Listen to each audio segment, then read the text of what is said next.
delighted to, have the opportunity to work with a national organization, considering, that we out of London, we are a Black-led organization. We have been around for, less than 4 years.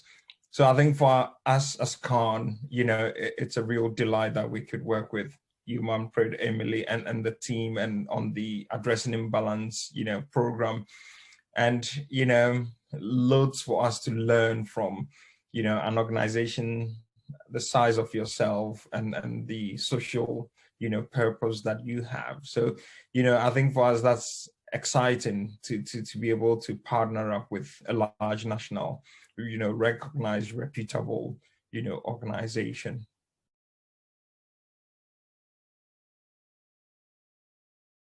I think the last year has been a pretty difficult one on many fronts, and it's been incredibly challenging.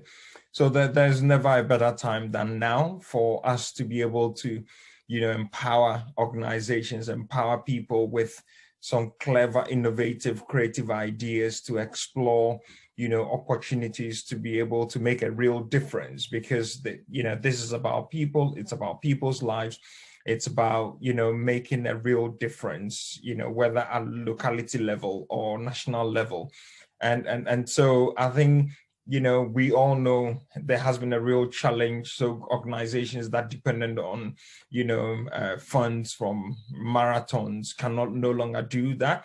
Various fundraising opportunities we know have ceased as a result of the COVID-19 pandemic.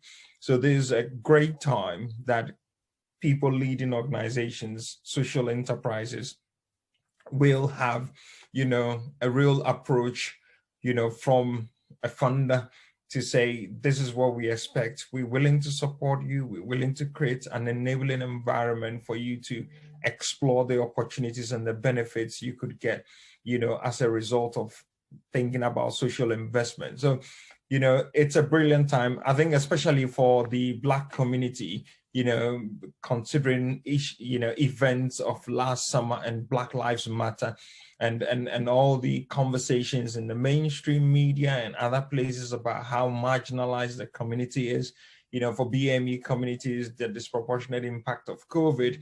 I think now is the time for, organizations, now is the time for leaders to be bold enough and to look at some options that will help bring their fantastic and creative ideas to fruition.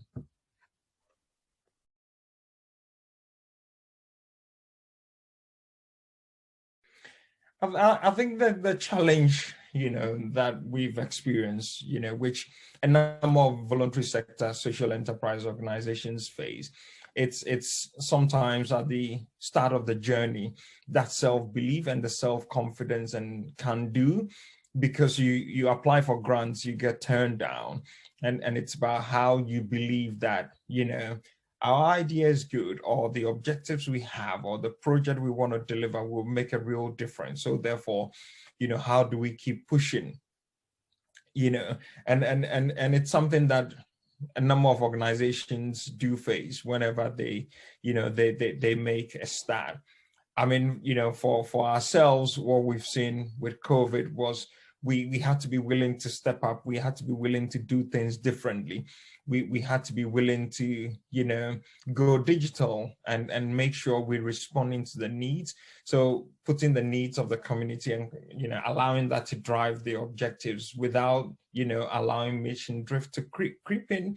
And, that's what we've had to, ensure that we've been doing. I think when it comes to social investment, the biggest challenge that we had, as an organization was knowing that it's for ourselves as a charity. And so many people set up charities, registered charities, or CICs, or company limited by guarantee. They want to do a social good. They're not interested in making profit. But I think, probably 90%, if not more, just think about grant funding from trust and foundations without exploring others. But I think just like businesses will do, they believe in their ideas, they believe they're going to have a market, and they're bold enough, they go for a business loan, and they make sure they test out their ideas. I think, this is a time that, as the voluntary and social enterprise sector, we need to learn more, about social investment. We need to, get that knowledge. We need to explore the ideas we have. And, I'm sure most funders, even those who give out grants, will be interested in sustainability and forward thinking and forward planning and diversifying risk and all that. So I think this is a brilliant time. And, the challenge we were able to scale was to think outside the box and to look at, what do we do, especially in the light of the pandemic?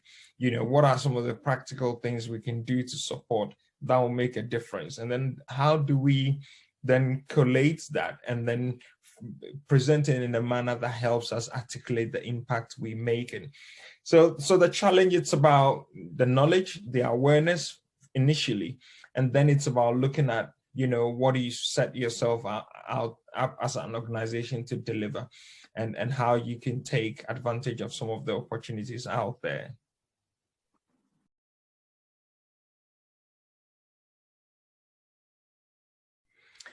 I think the challenge for the wider social investment sector is to, first of all, get the ears of, VCS, voluntary community social enterprise sector organizations, to think outside the box.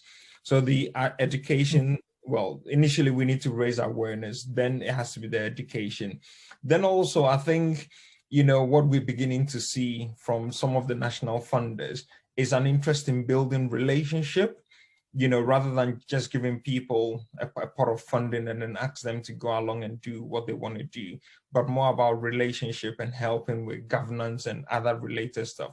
So I think the challenge for the social investment sector is, first of all, to be able to package up, the support available in the culturally competent, for especially the BAME communities, who have had to deal with the historic lack of self-belief and, because of how people have been treated in different, services, and how, funders, so whether people have been picked up on because they didn't have English names and all those stuff, those things are still sitting with people and tends to hinder, especially the BME community from going forward and exploring the world, so to say, and what opportunities and options are out there.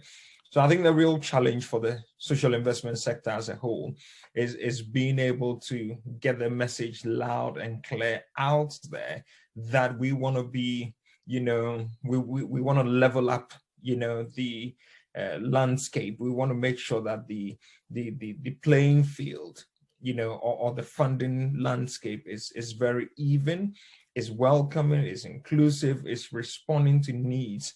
And then, I particularly, it was sometime last year, I did your user testing models, and, I was very impressed with the diversity in terms of even the colors of the characters used within those learning models. So I think the sector has to get a message clear to the wider, VCSE sector, saying, we here, we don't just give to people with English names, but we're welcoming, we know communities, people with lived experience are best placed to make the real change and bring about real difference in their communities, whether at local, regional, or national level.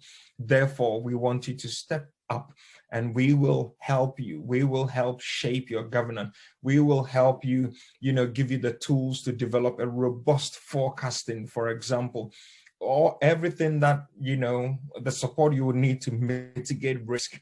You will be talked through that. And perhaps, there might be a number of organizations that might need mentoring, or they might need to hear from, other leaders within their community who have assessed social investment. They can testify of the real differences made and how those organizations have become a lot more sustainable and a lot more stable, assessing grants where they could, and using social investment where necessary. And then that mixture is help them be able to deliver on their objectives. So I think that is the challenge for the sector. It's about getting that message out there loud and clear. And I think some of that will happen as you work with organizations that are BAME led, like CAHN and others up and down the country, we will help get those messages out there and create the spaces and, create the engagement in order for people to, begin to think differently.